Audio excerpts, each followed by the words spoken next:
আসসালামু আলাইকুম ওয়া রাহমাতুল্লাহি ওয়া বারাকাতুহু। সম্মানিত দ্বীনী ভাই ও বোনেরা, আজকে আমরা যে বিষয় নিয়ে আলোচনা করব সেটি হচ্ছে আয়াতুল কুরসির ফজিলত সম্পর্কে আজকে আমরা জানব।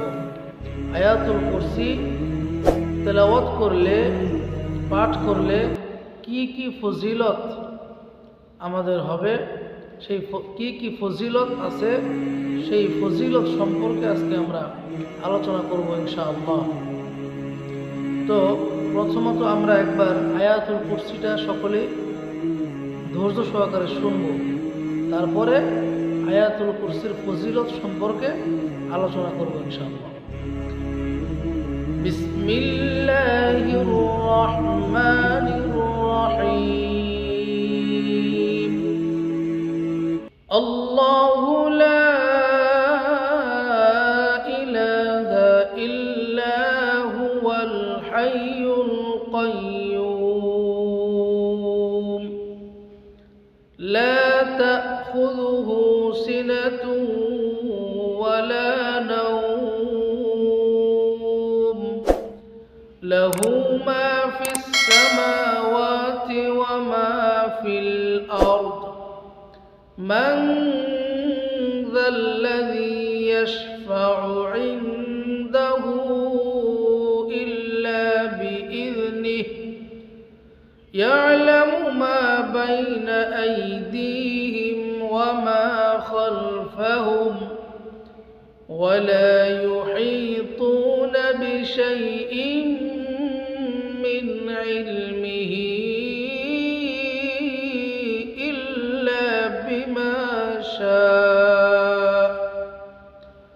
وسع كرسيه السماوات والأرض ولا يؤوده حفظهما وهو العلي العظيم صدق الله العظيم।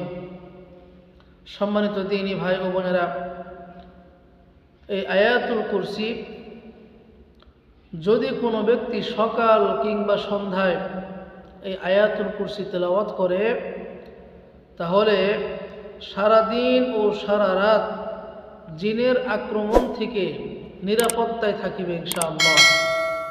এবং কি যদি কোনো ব্যক্তি 5 ওয়াক্ত ফরজ নামাজের পর আয়াতুল কুরসি পড়ে, তাহলে সেই ব্যক্তি জান্নাত লাভে মৃত্যু ব্যতীত আর কোনো বাধা থাকবে না।